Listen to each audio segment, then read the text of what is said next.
Very good afternoon to you, our dear esteemed viewers. Welcome back to this weekly episode of the Youth Roundtable. This is Civic Space TV. My name is Douglas Onen, and I'm joined by a very interesting panel of ladies and gentlemen who will help us put perspective to the youth perspective to the NRM primaries that just concluded on 17th of July 2025. And in no particular order, allow me to introduce my guests, but also give them a chance to say hello. Then we dive straight into the conversation. I'll begin from my immediate left to my extreme left, and then we get into the conversation. You're most welcome, Kamoga Bruno. Thank you so much. Kamoga Bruno is from the National Unity Platform. Very happy to have you here. Happy to be here too. Thank you. Yes, hello, greetings. My name is Bruno Kamoga, a youth from the National Unity Platform. I served as the Silver Jubilee Guild President of Makerere University Business School. I'm the head of institutions in Nakawa Urban Council. At the same time, I'm an aspirant for the Division Councilor, Nakawa Urban Council of Nakawa Institutions. Thank you so much. Thank you very much. Right next to Mr. Kamoga Bruno, we're joined by Prime Minister Emeritus of Makerere University. Very happy to have you here, Adroni, Rodney. Thank you so much, Drake. Thank you for the thoughtful invitation.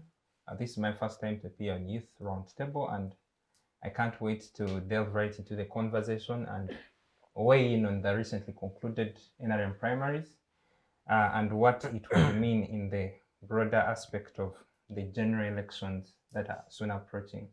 Other than that, thank you very much for this opportunity. Thank you, and we're very happy to have you here and for making your maiden appearance on the show. Right next to Bruno is our panelist, Masawi Ivan. Yes, thank you, Drake. To our viewers, I've still remained Masawi Ivan. I think now I've got new titles from the National Youth Council because I've been progressing secretary for finance. People may think now I'm a banker, yet I'm a financier, running a structure without money. So it is a pleasure to catch up again on the Youth Roundtable with my brothers and my good sister here. Thank you. Thank you. Last but not least, we're joined by the only lady on the show, Miss Tracy Atukunda. You're most welcome from the National Resistance Movement. Thank you so much. My name is Tracy Atukunda. I'm so happy to be here. I'm the chairperson, Rukoni NRM Youth League, and still twice as the chairperson in the National Youth Council. I'm happy to be here. Happy to have you. Let's just start with you, Tracy. Your party, the National Resistance Movement, on 17th July, we saw conducted primaries, and what the president termed as with out of the 18.5 million registered voters in the National Resistance Movement, 9.2 turned up for the election. And what he termed in his communique, he says that, of course, he noticed that the elections was filled with a lot of voter-altering violence and even some death among other incidents that occurred in the race. But let's just get up to speed. Give us a context to these NRM primaries. Why is it so important to happen? Thank you so much for the question. To begin with, I feel like these primaries give the party meaning. It makes it feel like we do not just predict leaders, but rather have a process that is authentic to choose our leaders to carry our party flags that we think are the right people.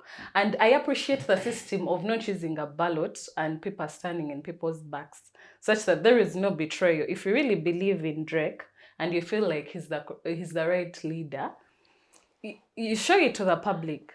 Stand for what you stand for. And to give an example of Ntungamo district, our elections were so violent. We have cases of where our member of parliament was caught trying to hit someone with a log on the head. And there were people transporting buses from Kampala to come and vote. Of course, those things do not miss in elections. There was a lot of violence. People were tallying for 2.5 days. There was a lot of violence, but what does this show? It shows that people do not take these elections for granted. They're actually taking them so personal and they understand their meaning. And me, my analysis of these NRM primaries, I think I appreciate that there has been a more inclusion of the young people, and we have been advocating for it in the NRM Youth League and NRM as a party at large. We've been advocating for the young people. That's why I was saying that we have a 24-year-old Viola who has now come up as the woman member of parliament in Flag bearer. Oh, flag bearer. For us, in Tungamo, such things are kind of obvious, but I would like to appreciate that the young people have come up to join these spaces and confidently stood. And let me hope for a good delivery in Parliament that will consider more young people that have left behind to rise up more in such spaces. So my analysis is that the young people have come into the spaces, and the NRM people have not taken these primaries for granted, but they have actually participated in them passionately. And I feel like some people are not taking the party at heart, because if they're saying there are 18 million people who have registered and only 9 million have turned up to vote, I feel like there is more that needs to be done, but still we are doing a bit well. All right, thank you. Ivan, let's also get your perspective on these elections, because seeing that even before we get into the general elections, we are already seeing snippets of violence. We're seeing snippets of vote rigging among the individuals who want to be flag bearers of the national resistance movement. Give us an analysis or your take from the recently concluded NRM primaries. President Museveni, as an individual, has never participated in a free and fair election. That is why his position is gazetted for him alone. You never, once you want to run against the chairman, you want to go to a shrine and sit on the same table as the high priest. The NRM cult, naturally, those who lost in the primaries NRM are cult. those who had thought they have the number of the high priest, and they are going for the rituals. They don't remove shoes at the door. The friends who removed the shoes and followed the requirements of the ritual succeeded. When you look at all elections that have President Museveni has participated, including the one he lost to go to the bush, it was free and not fair to him. It was not free and fair to him. When you look at the party he has built, part of the issues, I think, the former Right Honorable Jepang tried to see that he, as the first Secretary General of the NRM from the NRA, built after the Mayombos and the likes had left at the NRM, was to see that the processes of getting candidates were processes that were credible in terms of the quality of leaders you get. The reason the quality of parliament is decreasing at a very high rate is also because parties, the systems that parties use to get candidates, are also loose and myopic. I don't want to use more words because the NRM has a responsibility of driving the agenda of this country. When you're in opposition and don't follow how NRM runs the business, you're like someone who died, but you're moving dead. You can never run away. Politics is in nature so bad that it doesn't recognize how you got power. It recognizes who has power. That is politics. When you see issues of violence, himself, President Museveni, has been petitioned ever since 2001, 2016, even in the recent, the Honorable Chagulanyi also went to court.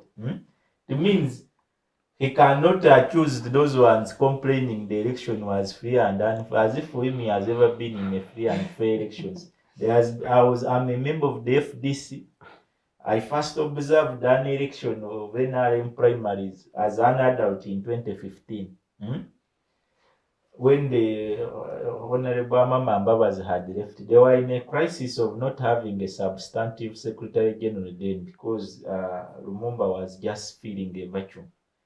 But when they left that mode they were implementing to come to lining up, like she has stated, it has some advantages.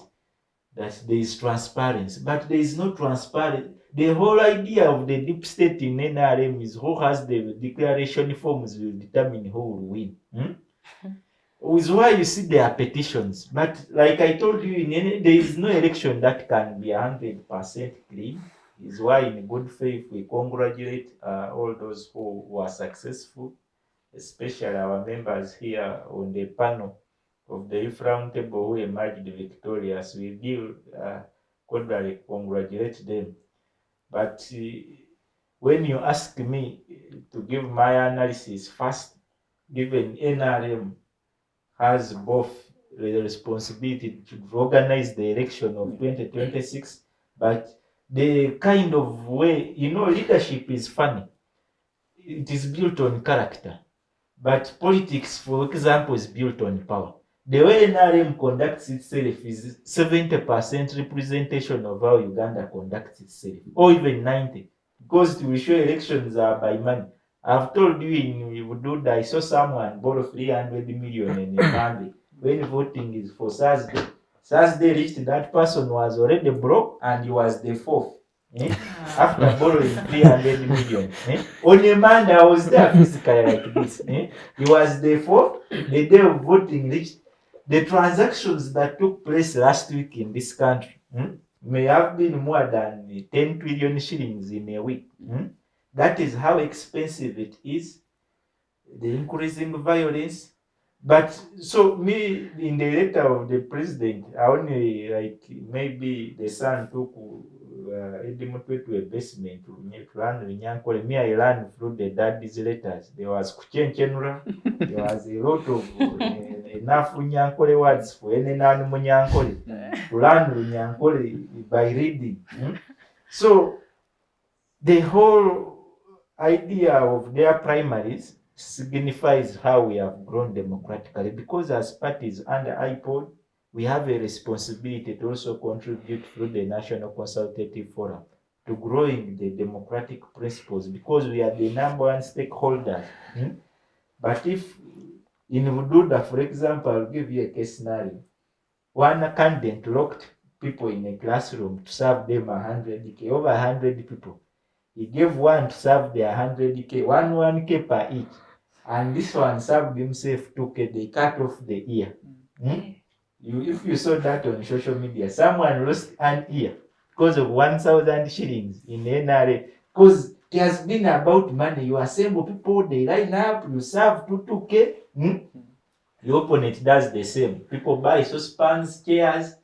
And these are the people you won't expect are going to reason for the country. People who serve Ugandans 1K, go to a church, give the father a saucepan, give the clan leader a plastic chair. That is the level of growth. The issue of it attracting young people is good for us young leaders, because we know we are getting responsibility. But it is very dangerous that we have been attracted to a ritual, like I told you, where the high priest throws a rope and people hang themselves. Okay, interesting. Rodney, when we get the perspective from Masawi that he gives us an analogy of a high priest, and it's a ritual, and there's a high priest, and there are those that have grown big heads and are moving into the shrine with shoes, and then there are those ones who are following the rules of a shrine, that are moving shoes, and they won the elections. And he's very happy that he has seen some young people take position. But his analysis is also mad that the primaries in the NRM just signify what is yet to happen, because they're charged with the responsibility to organize elections. Let's also get your insight. This is a very crucial stage of our democracy. Seeing a party like the National Resistance Movement that has led this country for over 40 years organize its primaries. From where you sit, let us get your views and perspectives and an in-depth analysis of your observation of the NRM primaries. Well, thank you very much, Drake. Just maybe to briefly respond to what Atukunda said. I hope I got it right. Yes, so she talks about the mode of voting, of lining up, and how it has been a preferred model for most people participating in the primaries. But I think that this model disenfranchises quite a number of people. Because let us do the math. NRM has over 72,000 polling stations, as highlighted by the statistics. They've shown that they even have more polling stations than those of the electoral commissions that are at around 40,000. Yeah, it is at the village, electoral commission is at the parish. Exactly. One, we first have to commend NRM for ensuring that they are able to deal with all these many polling stations to deliver the elections that they did.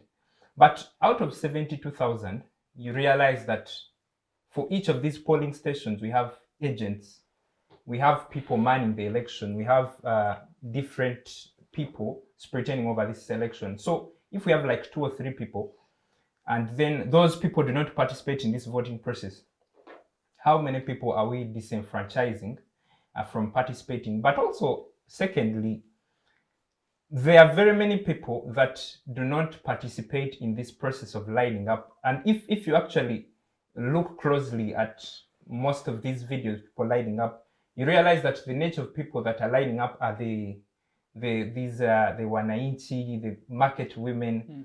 You don't see the likes of you don't see people, these elites. So many people She lined up, you should just I did. usually these people with these politicians, but most people shun this process. So I think it is my considered view that the NRM considers a mode of election that tallies with this information age, this AI age. We cannot claim that even when it is an in-house affair, we resort to such rudimentary modes. However, my general analysis of the NRM primaries is that it has been a cocktail of quite a number of things. We've seen chaos, we have seen a lot of drama, we've seen people winning and losing, we've seen ministers losing their constituency seats, incumbent member of parliament losing to young people. So it has been an amalgamation of quite a number of things. But some of the key things that stood out for me in these NRM primaries is that, one, a youth revolution is brewing. I've seen the highest number of young people taking part in elections. The youth are starting to realize that no one is coming to save them. And so they have sprung up on their feet from this comfort of passivity to actually partake of the leadership and the political process. And we commend those that have managed to be successful in trying to secure some of these particular positions. And that really now shows that the spirit of the nation is awakening. And we expect to see the same across all the political divides, even in the coming elections within the National Unity Platform and all other political parties. So I think this is a positive development, and I think that moving forward, we are likely now to see more engagement, more people becoming civically and politically awakened, and ensuring that we really also have a slot at the decision-making table. So we commend the young people that stood for these positions, that were able to show the highest level of organization, and irrespective of the outcome, at least we are progressing. Then the other observation I was able to make is that power belongs to the people. Have you heard of the African adage or proverb that says that usually it is used between the candidates and the contenders, or the electorate and the candidates, that usually when it is time for the election season, all these politicians that had disappeared come back to their constituencies and then begin ingratiating themselves with this electorate. And if you misbehave, someone will simply tell you, we shall meet in the Benson. And indeed, we saw what happened, that very many people ended up losing. Some were first timers in parliament, some were ministers. And so it really now shows that the politicians should know whom they're accountable to. because many times when it is when the elections have concluded, we find that most of these people disappear unaccountably from their constituencies, and then they come back after the the next election cycle. But then today, people made a statement.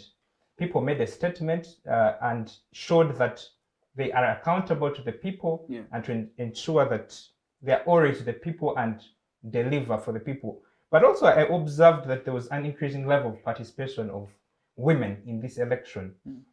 That women have started to enter into the mainstream beyond the affirmative action seats.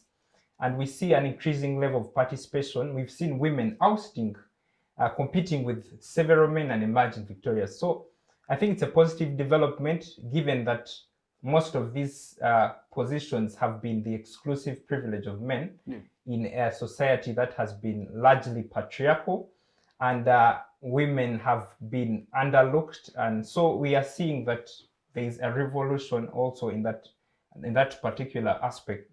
So I think those are some of the observations I've made.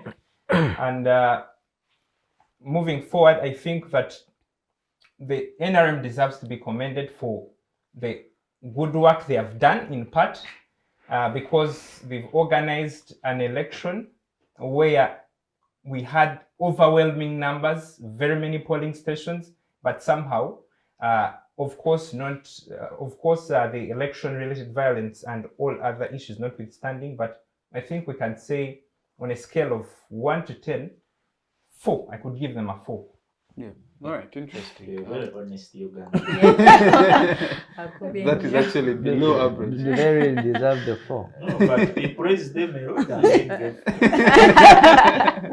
All right, interesting. Thank you very much, Rodney. A very interesting analysis. And what really caught my attention is the involvement of women in the process. It is true that we are seeing more women getting involved in politics and actually taking on the mantle of not just going for the position of woman MP, but running for the position of MP itself. And that is quite commendable to the national resistance movement, but also to our democracy as a whole. But irrespective of all that, the violence and the continuous commercialization of the process is also still deteriorating the democracy, in as much as there's certain achievements that are noticeable. Bruno Kamoga, national resistance movement. What lessons do you possibly have to learn from this process? Because I also know your primaries are soon coming. Well, actually, my take wouldn't be lessons, but maybe a reflection and glimpse to Ugandans as a whole.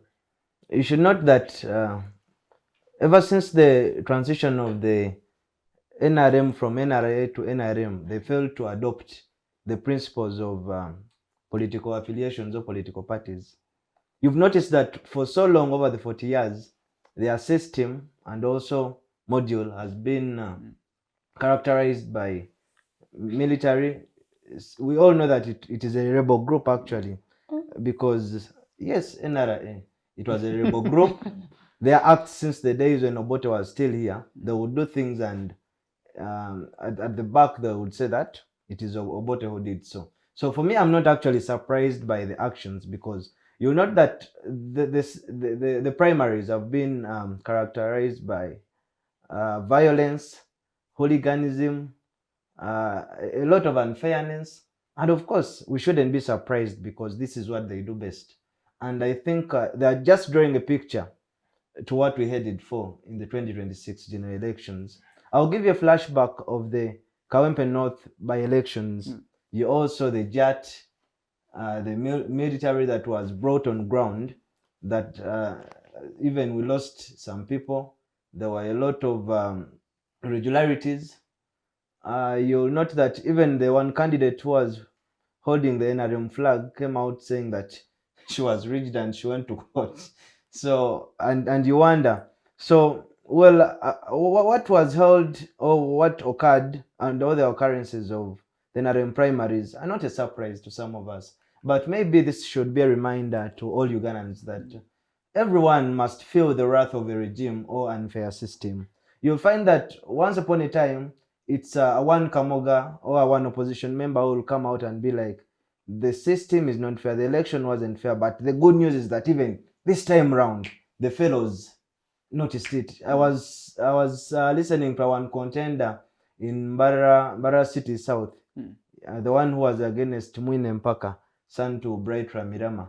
And the guy was saying that the people who voted in Nyamitanga, in Ruharo and those other areas around, they brought juveniles to vote. There were people of P1, P2, P3, P4.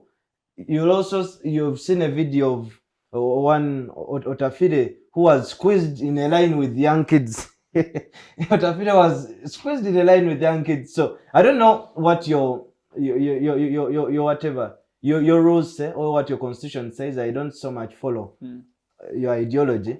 I don't know whether everyone is allowed to vote or it's still If like you belong to the NRM yellow book. Even if you're below 16 or 18. No, you have to use the national ID. Yes, we saw kids of 10 years, 11 years, 12 lining up. Might have been 18 years and above. And then what was done was really wrong, and you should condemn that. So again, in Bara City South, I'm told that they had bangles on their wrists. So for one who had maybe a pink one, you belonged to one candidate and would be let into the polling station, not checking in the yellow book. And actually, even here in town, where I come from, people didn't turn up to participate in the election. They just made inflations. They would say, what do you think this person would score? Maybe on Ruhindi. How Ruhindi maybe can make 500. What of David Chintu? David Chintu, maybe around 25. So they were just guessing the numbers. And actually, I think this is very clear. When you to see in Nakawa, I think for Nakawa East, the person who won the NRM primaries had around 8,000. And I think the one in West, that is where I had around 5,000. But if I told you to look at the general election, the people who win these elections get around 30,000 votes. So this signifies that the party or the ruling party is not doing enough in the urban centers. Yet this would be the centers where everything would have started from, because we believe that even the power sources, the parliament, the state house, and also other ministries, headquarters, and all that, they are based in town. So if at all you cannot make better the town areas or the capital city, then what of the people in the rural areas? And we should note that there has been a lot of monetarization in the election or their primaries. You'll find that that morning, people had bags of money. You either get money or you get canes. You choose one. But at the end of it all, you have to vote. So on a 1,000 note, or canes, you choose what you want. Obviously, most people will choose the 1,000 note so that they can vote. And actually, they are monitored so that they can see the person you're lining up for. And actually, I think this is not democratic enough. For me, I believe that the essence of democracy is one who can vote in secrecy, secret ballot. Then why would you really give people that space to say that for one to vote for you, they have to line up? Of course, people will have fear. In places that are being represented by former military men or retired, you'll check in Sembabule, Remiyaga County, where the retired Rashande comes from, and our man, the bright NRM guy, Sechikubo. Sechikubo, I think, had support on ground, but reaching on the announcing and also on paper, things were different. And I remember that the retired general was announced, I think was declared at around 3 a.m. Every Ugandan was waiting. But once the people went off the polling station, then they announced the guy. So I think there's a lot of unfairness, but at least some of us were not surprised because they're practicing what they can do best and what they're going to do in the 2026 general elections. All right. As we edge towards the half of the show, let me get to you, Ivan. Quickly, an analysis as we edge towards 2026. The violence, the altering of results, the tampering with the register, and the use of money and materials. And something that the president terms as this does not inform the ideology of the national resistance movement. Is he just speaking out of paper, or from the paper, or he's actually concerned that the national resistance movement is taking a different role? Semalungu, Savarwangi, the way he has termed himself lately. Once in time he was in Gulu and he said he beat those of Bobby Wine and Zake properly. Right? Those who join NRM should know the requirements of the shrine. Where do you wash your feet? Which clothes do you wear? What time does the high priest arrive for service? NRM of today is not the NRA. When you go back to his own book, or even you read John Kazola Betro by my leader, the M7 of those days is not the M7 of today. The Uganda of that time is not the Uganda of now. When you talk of violence, it has a history in all Ugandan elections, whether one is President Museveni or not. We have never had a peaceful election. When you talk of the young people today doing violence, close to 80% of the people in the NRM primaries were born up when Museveni was a president. Who taught them the violence? Did was Obote here to teach them violence? They are less than 40 years. The ones whose ears were cut, the one who was shot in Kamuli, all these were below 40 years. Who taught them the violence? Violence is built by an environment. Like I told you, politics is in Uganda today is not how about you got power, is who got the power. When you look at the whole scandal that maybe even those are petitioning should be ashamed about, you can't go to NRM and for you expect only things to work in your favor. Sechikubo has been an MP for 25 years. And he had forgotten that he's not the only one who can be an MP. There was because General Rwashande retired, but there are 10 slots for military officers in parliament. Rwashande knows he couldn't qualify for any. He's not the only army official who retired to go. The one who was heading Nari went somewhere in Fort Portal there is a colonel in Iganga. Because what people get from politics is juicy. People have left jobs in the military, human resource, they have left gaps to go for politics. Similarly, even in the working area, we have a lot of people who are at their prime age of serving the country but left for politics. So they reached there, they are cheated by guys who never went to school and they complain.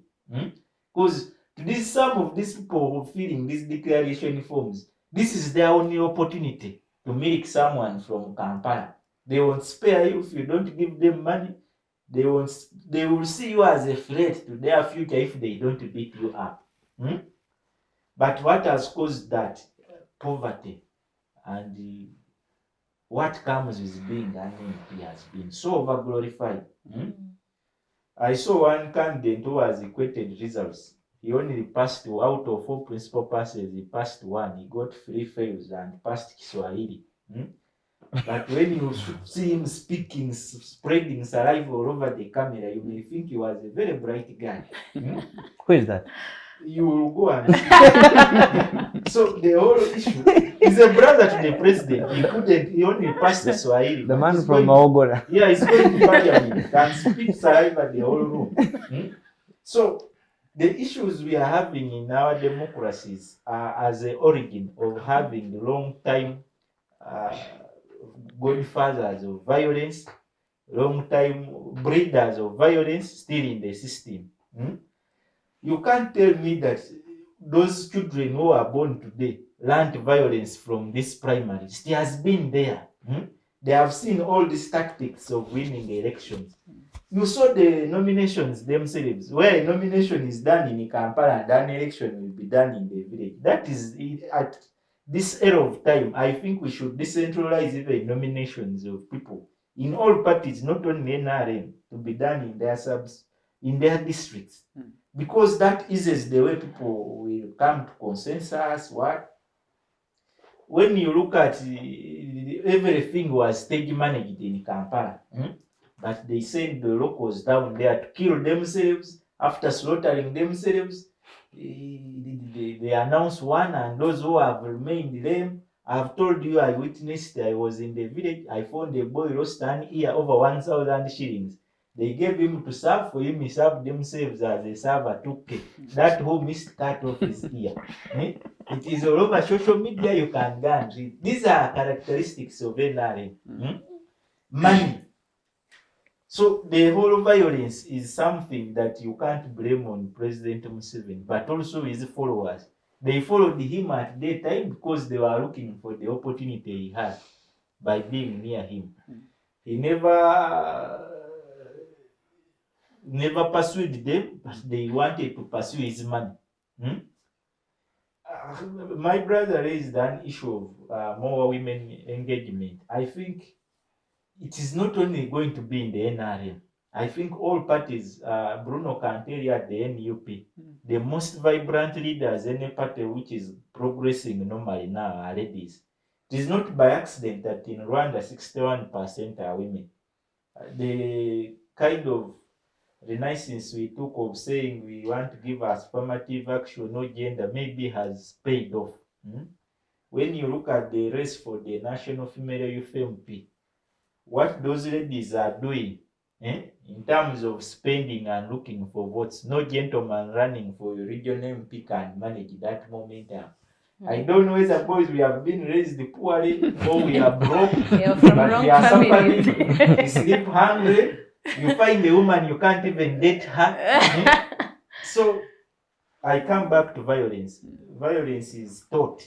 Violence is part of a political system that doesn't care who comes, it cares who takes power. Violence is breeded.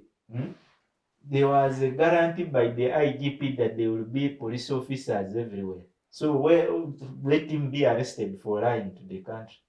All right, Tracy. From the analysis we get from our brother Masawi, who has gotten an emergency and left us, let us just get your perspective on the issue of one, violence that happened in these primaries. Two, the altering of the results. The other issue that the president also cited was, of course, the tampering with the register. This is just a snippet of what is happening or what happened in the primaries of the national resistance movement, but also something that in your submissions, do you think we are yet to see in the general elections come 2026? Yeah, thank you so much. I'll give my genuine perception of the recently carried out election. I think the election was overwhelmingly expensive, which has provoked all these vices that have come up. Someone has spent 8 billion to become a flag bearer of the NRM. 8 billion? Yes, people have spent a lot of money. You're going to a burial, you're contributing, you're paying for people school fees, you're paying for all these agents in these different polling stations, you're facilitating your coordinators, you're facilitating their transportation, you're paying for transportation of your so-called voters from towns to the villages, you're paying for the music system in the rallies, you're making roads, you're contributing to all these circles, because apparently every village has like 4 circles, and you're contributing like 500,000 to every circle. Ideally, if you're going to count all these activities, this small money, because if you're making roads in every village, first of all, you have to first pay the local government to allow you to do what? To cut out these roads. And you have to reach every voter to feel like, okay, this person has contributed something. And now the branding material, that whole branding we've been seeing around. Yeah. This is very little money, and people have contributed this money, which has provoked them to do everything to make sure that this money makes sense to them. In my own perspective, I think this is the greatest reason why this whole malpractice, all these vices have come up.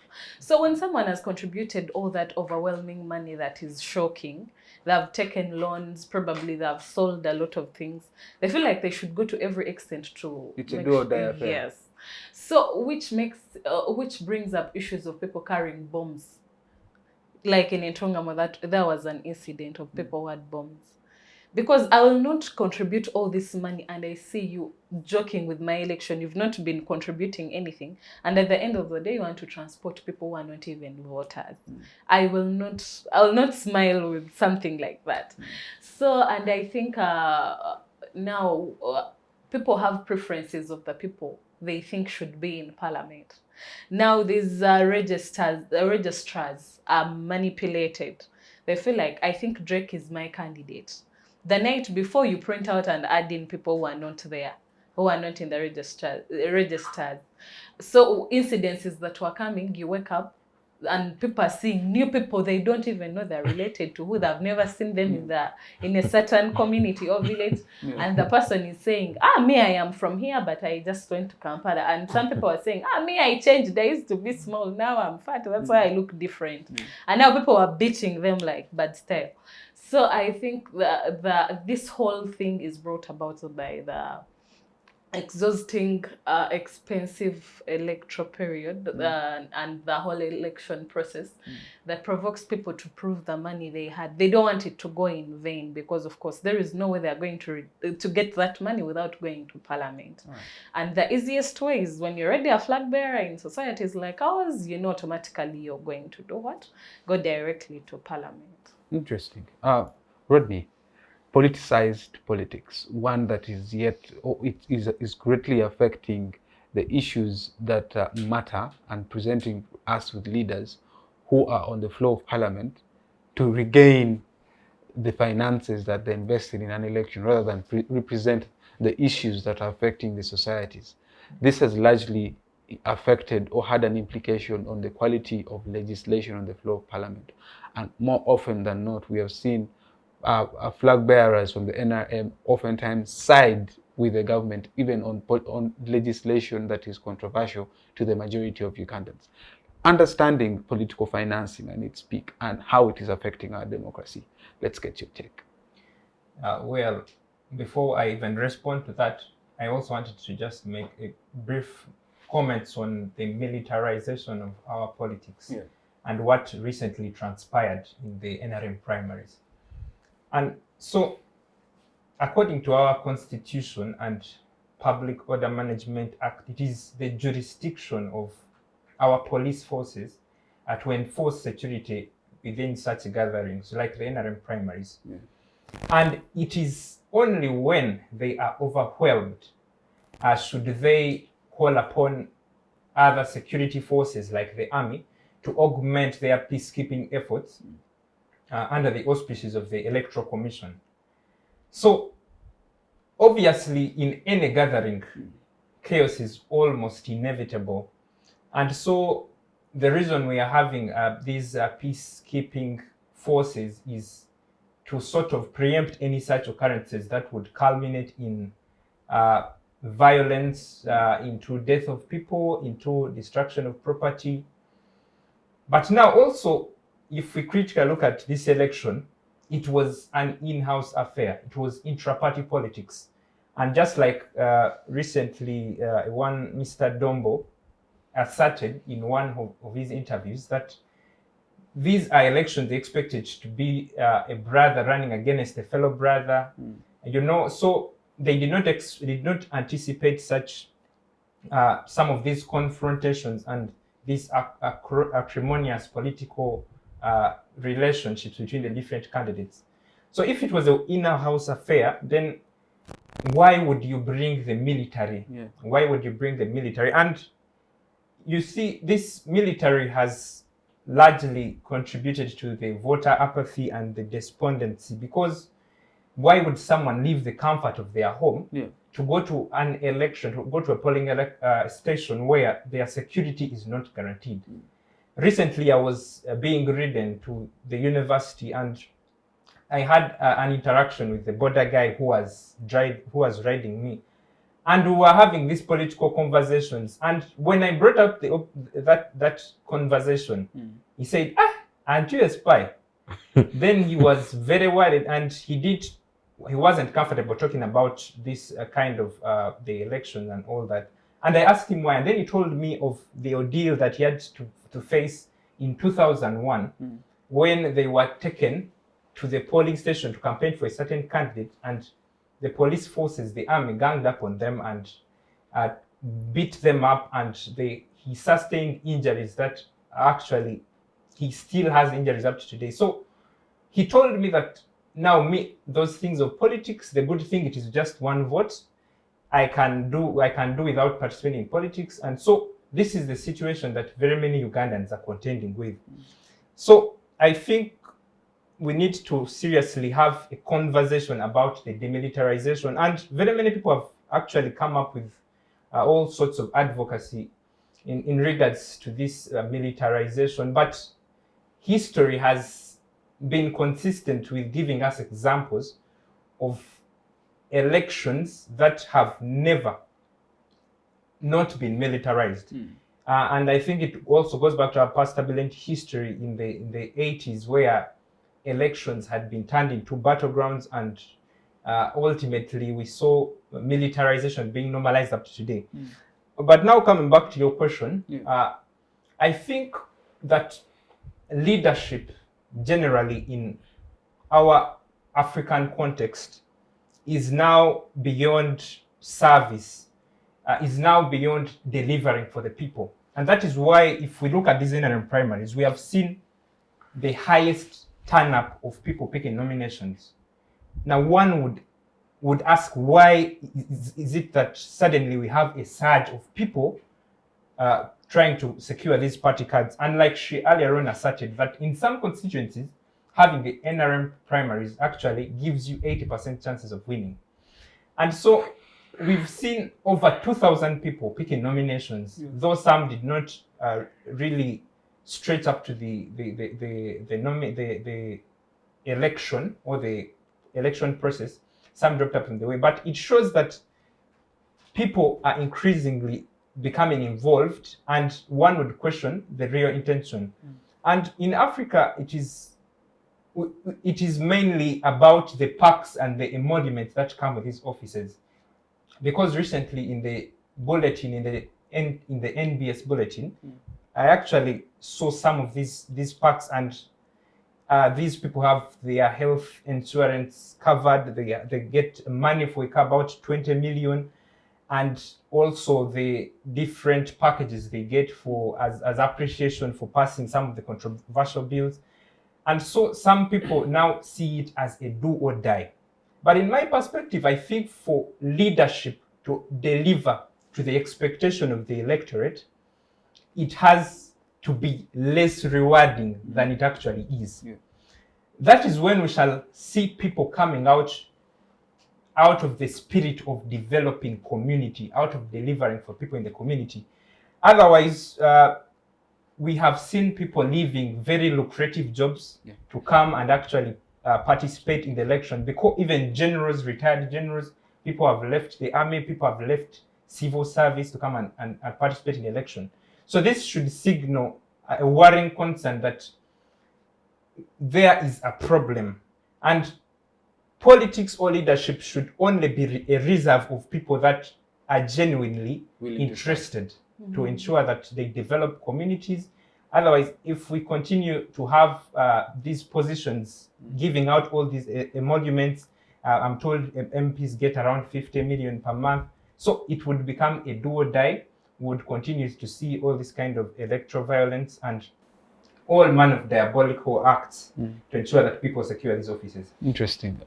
Bruno, as we go for the break, let's get your insight. Still on the issue of commercialized and militarized politics that we are seeing and witnessing at this point in time in our democracy. Comrade, when I mentioned the issue of NRM or NRA being a rebel group, Tracy was wondering, but evidently herself, she has mentioned how in Tungamo they were carrying bombs. So such a system. The NRM people carrying but bombs. of course, the participants in the NRM primaries are NRM cadres and members. So at least we can all agree as a panel and moderator. I think we can agree on that before I proceed. So, so yes, we've seen that in whatever the ruling government takes part, or in whatever they control, you'll see commercialization, because they have the money since they own the system. that is running the country. You'll see the army or the UPDF, the CDF himself, the way he handles himself and all that, what he says is unquestionable. They will do what they think that it is right on his side. So we are at a state that the UPDF is not here to protect the people or to serve the people, or to protect the people with their property, but it is acting out of orders. I talked about the JAT.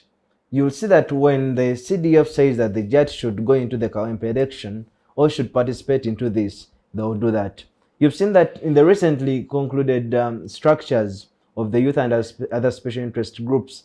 We've seen the military and also the police participating. They have beat up people in Kawempe. What we saw during the Narukole election, the by-election, it is what has happened in the special interest group elections. On reaching the polling station, they had raised very many people out of the register, and fixing in those people that they think that will vote for the persons that at least will be on the NRM side and all that. And I don't know why, but they've mastered the politics of blindfolding the ghetto. I don't know, is it because His Excellency Robert Kyagulanyi Ssentamu originates from the ghetto, then they're also trying to penetrate. They're giving these kids 2,000, 3,000, and then the end of the day, what can they do? To buy fuel, because they sniff fuel, they take all kinds of drugs, and they're using very many addicts because some of them see no future and they have no bright future. So I think as a country we can do better.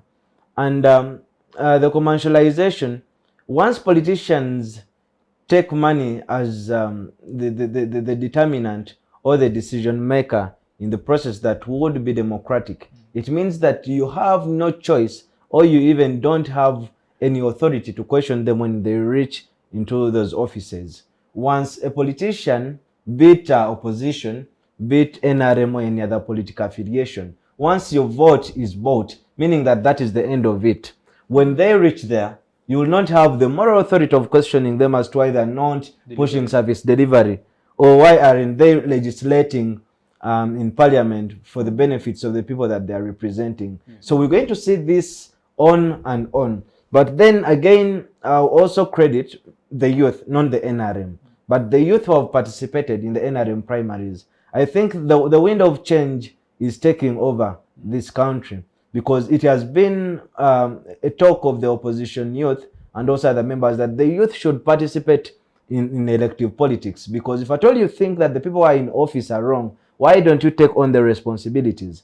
We've seen a young Lenia Charity, who is 23 in Vura, who has been contesting for the direct position of Vura County against 7 men, and she hit them seriously with a difference of around 7,300 plus votes. So at least I commend comrades like also the lady that you've talked about, the lady from Muntungamo. Yeah, I know that these youth, they think that they can make things better in NRM. That is not going to happen, because of course these are kicks of a dying horse.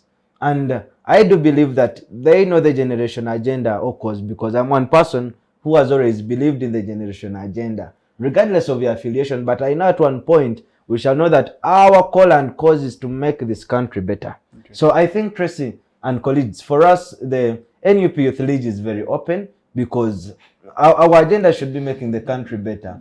Because if at all those people wished well for the youth or the young people, they would have created space for them. But you'll find that even in Luero, a one Marvin, a young guy who was being celebrated at 6 p.m., at around 11 p.m. things were different. So we can't be part of a system that is fighting the future.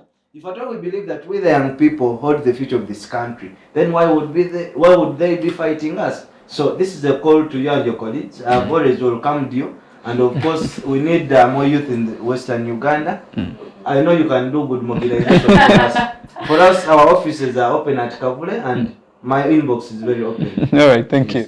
Quite interesting, and I think at this point we shall just, the conversation has been very, very lucrative.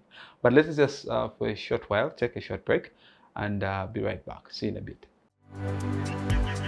Digital rights are those human rights and legal rights that allow individuals to access, use, create and publish digital media or to access and use computers, other electronic devices, and telecommunication networks. Digital rights include a right to freedom of expression, information and communication through technology, a right to privacy and data protection, a right to credit for personal works, a right to universal and equal digital access, a right to identity, a right to anonymity, a right to be forgotten, and a right for protection of minors, among others.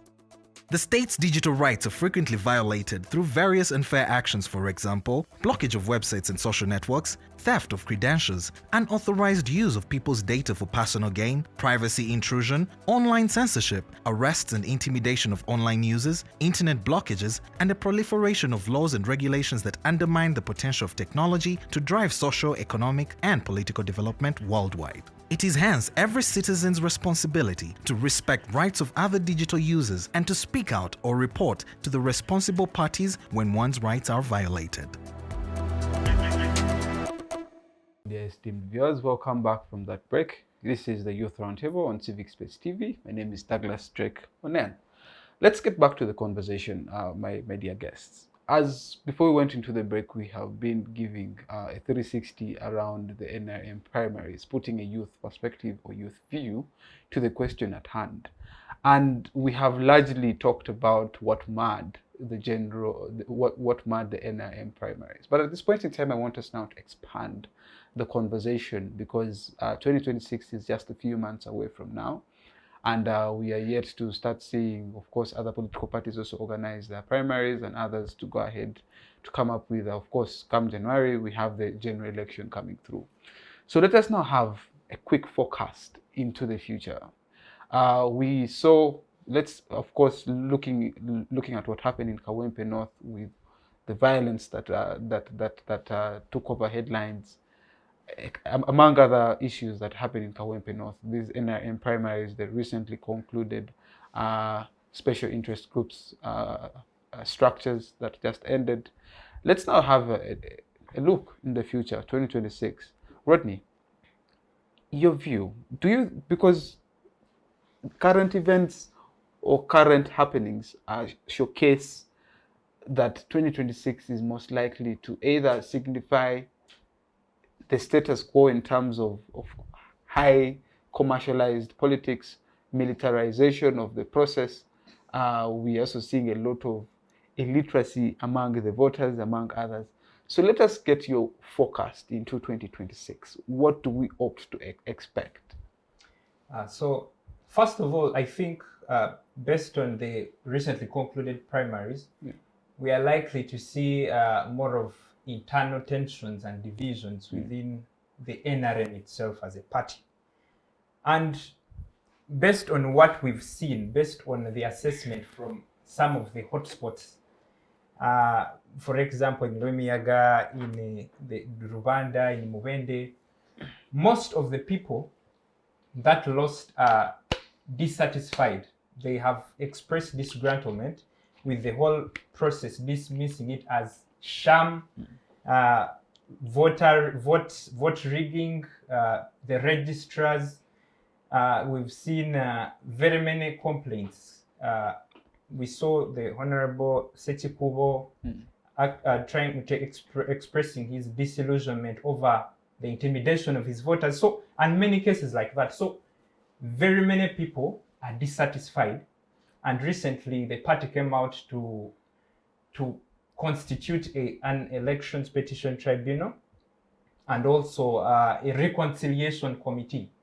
And now we are waiting to see how that plays out. But by and large, I think most of the people, we are likely to see a surge of people running on independent cards. And we have seen some people already taking part in, already starting to run independent campaigns, those that lost out in the primaries.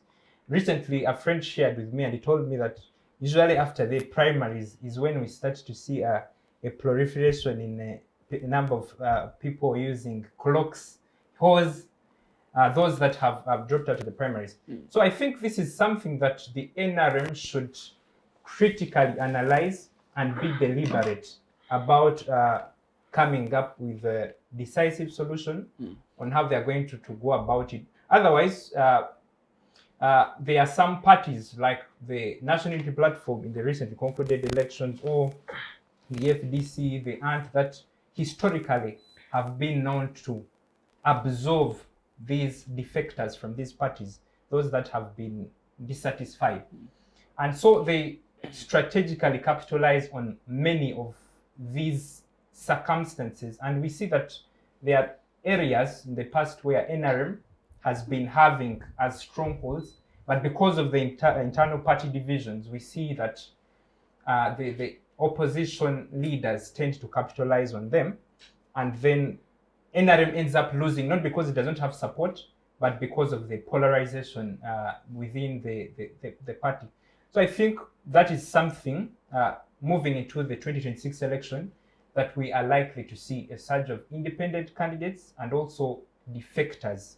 And we saw the president coming out to actually trying to make an assessment of what really happened and how the party is going to get to the bottom of many of these grievances. But to many, most of these reconciliation is largely for optics rather than coming to a concrete resolution. And even this Sechikubo, we've seen that he has lost primaries before, and he came back in the general election and actually emerged victorious. So I think the NRM now should be one, deliberate about how it handles, first of all, those that go against party guidelines. That if someone has lost a primary, what kind of settlement should be there, what kind of reconciliation should be there. But as history has provided us with consistent examples of some various circumstances where these reconciliation efforts have actually failed and registered about a success rate of 30%. Then the other thing to look out for as we engage in the party in the upcoming general elections that are soon going to be where candidates are going to be kickstarting their campaigns. Also, I think the aspect of militarization, we are likely to see it reoccur within the general elections. And in many of these districts, the hotspots within the NRM primaries, we've seen, like I said before, it was more of an in-house affair. And so one would argue that we saw a sort of restraint because we saw like the most prominent example of the General Rashande and Sechikubo. We saw a lot of tension. We saw, violence. We saw all sorts of, election violence perpetrated, but it was sort of regulated. Now, what would we expect in the general election where a general is going head to head with an NUP flag bearer or PFF? So I think it is, to very many people, it is actually an indicator that we are likely to see an exacerbation of most of what we've seen in the primaries as it transpired in the primaries. But generally speaking, well, I think that very many young people are becoming awakened civically and politically, and they're actually starting to realize that they should take their part in the nation building, and that there is no person that takes power with the intention of relinquishing it. So the youth now must come and assert their position. And so I think we are likely to see very many young people motivated to take part in these processes, in the National Unity Platform, in the PFF, in ANT, and all other political parties. So basically, as we move towards the elections, the 2026 general elections, those are some of key observations I can make. Interesting. Bruno, what are your observations moving into 2026 from just what the recently concluded NRM primaries, special interest groups, structures, but also what we saw in Kawempe, the by-elections? Well, of course, for any activity, for example, even footballers go for training and they try to equip themselves with different skills and tactics. So I think the ruling party and its officials, they are using such opportunities as sparring grounds for training, because they know there is a bigger field where they're going to exhibit their skills of theft, rigging, and all the unfair characteristics that we've seen in these elections. I think it is evident enough that we are headed for tougher times where we're going in the general elections that are going to happen in January 2026. But still, as I mentioned, that I think the NUP, or the National Unity Platform, is doing best in regards to equipping the youth with different skills, how leaders are supposed to um, to perform and also operate. We have the NUP Leadership School, just like I invited my colleagues in the NRM. Once we recruit them, we are ready to take them through that process so that they don't take on what their elders are doing. At the same time, you'll note that in 1986, in 1980, the early 1980s, when they were going for the Bush War, Mr. Museveni was recruiting the Kadogos in the army. For us, ours is to recruit and empower the youth of now to participate in leadership. Our revolution is to take on the leadership and to take on power so that we can make our country better. So I think ours is a peaceful revolution because we don't intend or even look at losing more lives, just like he wasn't even in fear to kill people and all that. So I think it's an alert to all Ugandans to know that we're dealing with military regime. However much they try to picture to the public that they are a democratic system, or their party is democratic, which is not the case, and this is evidently in their acts. So as Ugandans, we should be vigilant in whatever we're doing.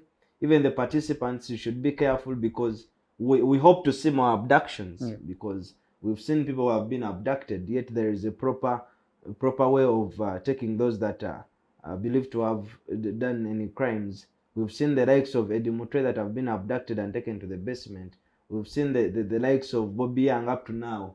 We don't know what he's up to. We've seen the likes of Noah Mutre. All these guys, they're just accusing them of light crimes that are not even worth being detained for that long. Okay. So I think as the judicial system, they should also try to act neutral and also up their game, because we believe the judicial exactly. So the judicial system should do their work, because I don't think that we should be taking orders from the ruling government or the person who has power to tell you what you're supposed to do to those who are in opposition. Okay, interesting. Tracy, a look into 2026, your perspective. First, to clarify on my brother Bruno's statements, I think we should not frame NRM as violent. In the NRM party, there are individuals. As I said, people have invested a lot of money personally. So when such issues of bombs, of people coming with canes, these things are done by personal people who think they should take the issues in their hands. If security was not there, but doesn't then that inform the ideology that these individuals possess, that is Charity begins at home. that is part of the party? Because the party is not going to go to Kaburanjira, where I come from, to groom a Tracy, not to move with certain things. People have the way they have. They are too radical that they cannot be controlled by anyone. That is where I humbly appreciate that the security was there to protect the innocent people who genuinely came to take on to vote on those days, to protect them from these people who are personally violent just because they have invested a lot of money and have put in a lot. So it doesn't look good to frame it on a party like the NRM just because a few people who claim to be radical, who might not even be passionately NRM. The unpatriotic leaders. Yes, they are unpatriotic leaders, and they want to frame us to be. And now it doesn't carry away the issues of. We have had a number of times people from the National Unity Platform who hit blocks on their heads. They are bleeding and they take pictures and they start saying security. Yeah, we know these issues. You think we do not know? And they take pictures and they start saying, they start saying the security is killing us. Jat is coming here to kill us. Yes, we know these things. They're doing these things. Where is it reported though? No, it is clear. We know. He knows. Kamoga knows. Just because now he Tracy doesn't is want trying to. to adopt the character of the elders that I'm have been trying to warning clear about. the air that they are personal people. Yes, you might defend them, but people do these things. So, reflecting into the election that is coming up, there is going to be more money. Even in the opposition, people are going to come out with a lot of money. We've had people in the opposition. So even in the NRM, people are going to invest a lot of money because now they're already assured they are the flag bearers. So they will invest a lot of money. I feel like it is going to be overwhelming.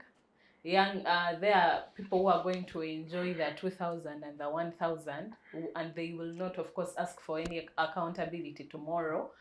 I think on the opposition side, I hear there is rumor moving that people in the National Unity platform are already declaring. They already know who is going to carry their flag with no proper system. Allegedly. I don't know how true it is. So I pray that the National Unity platform gives us a clear view, just like the NRM has given us a clear view of its flag bearers. Yes, as I already said, I think there are going to be more young women or women that are going to participate in leadership and proper transition. Like us who have believed that you cannot become like a woman member of parliament in Ntungamo if you've not run for 4 consecutive times and lost. If you run for 4 consecutive times and you've lost, people feel like, I think this person has patience. And I think they are now the right leaders to be the woman members of parliament. And which I agree is even in many other societies. I've seen Doreen in India and when they come for the first time and win. So I believe that new leaders are going to emerge, and which will even become better in the next term of office, I want to believe. And the other thing I want to think that, of course, we are not going to avoid violence because people feel like it's the best way they can express what they want. Everyone feels like they have the capacity of late. They feel like they have the capacity to talk to someone. Yeah, the gambano go we hear about. So I feel like it is not going to be a peaceful election, genuinely saying. I feel like it is going to be a very violent election and people are ready for it. Yes, so I think roughly that is it. And your concluding remark. Yes, in my conclusion, I would like to appreciate the young people who have stood up to run for these positions and to appreciate the systems in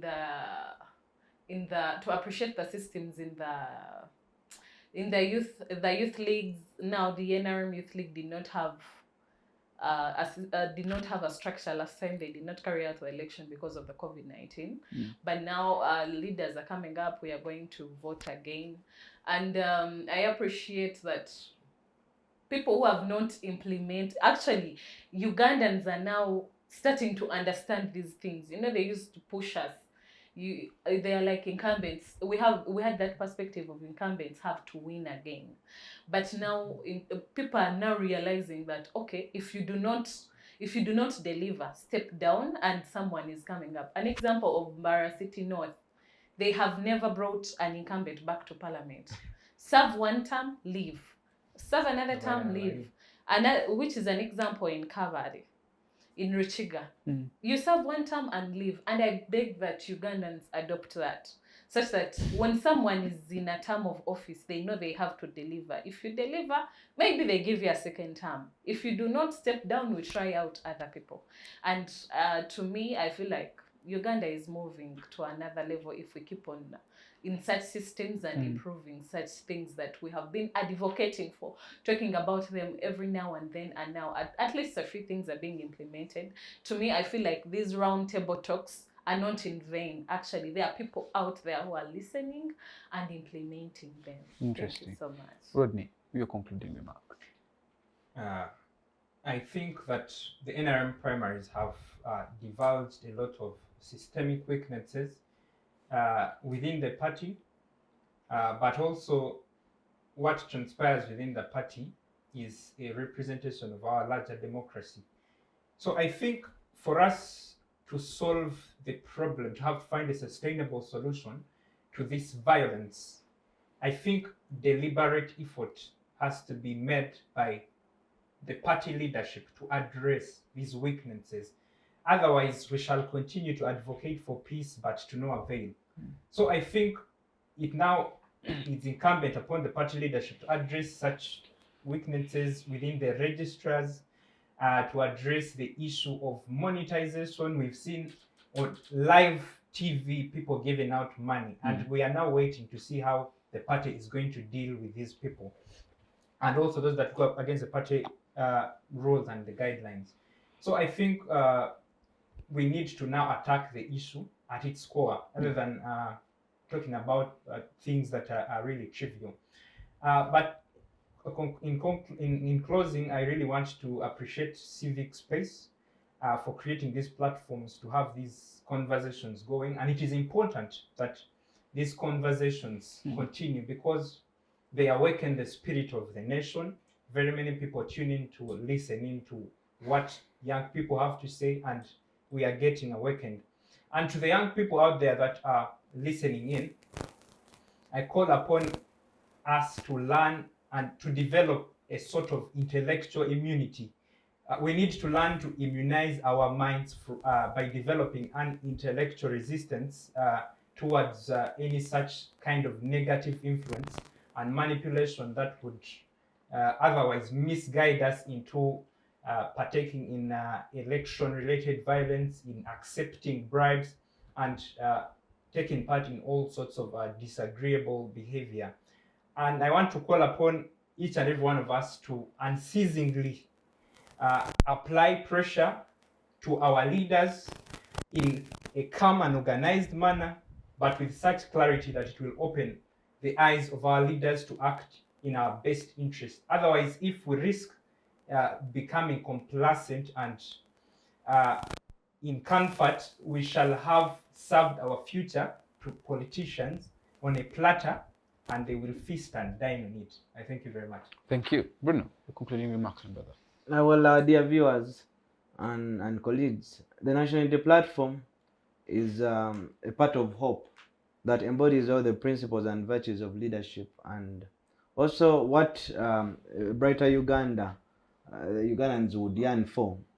And well, we welcome all those who have seen the unsatisfied regime apologists, that have seen that where they are, things are not going on right. I've seen our Honorable Begumisa from Zimbabwe, I've seen Honorable Minister Namuganza.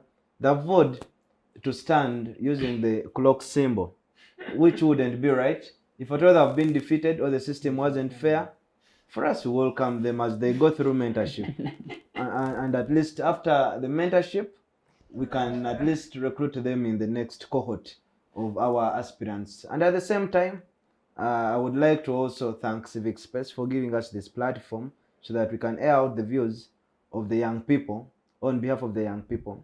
And in the same spirit, of course, the people of Nakawa institutions that are watching me, I am your son that has been groomed and nurtured through the system, your system of leadership and also my academia.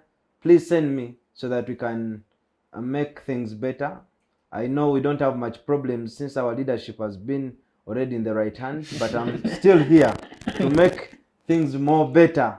So please believe in us and vote for us come January 2026. Interesting. You've heard it all from our viewers. You've heard it all from our panelists, Tracy, Rodney, and Bruno, who have been, of course, Masawi, who unfortunately left us due to something that came up shortly.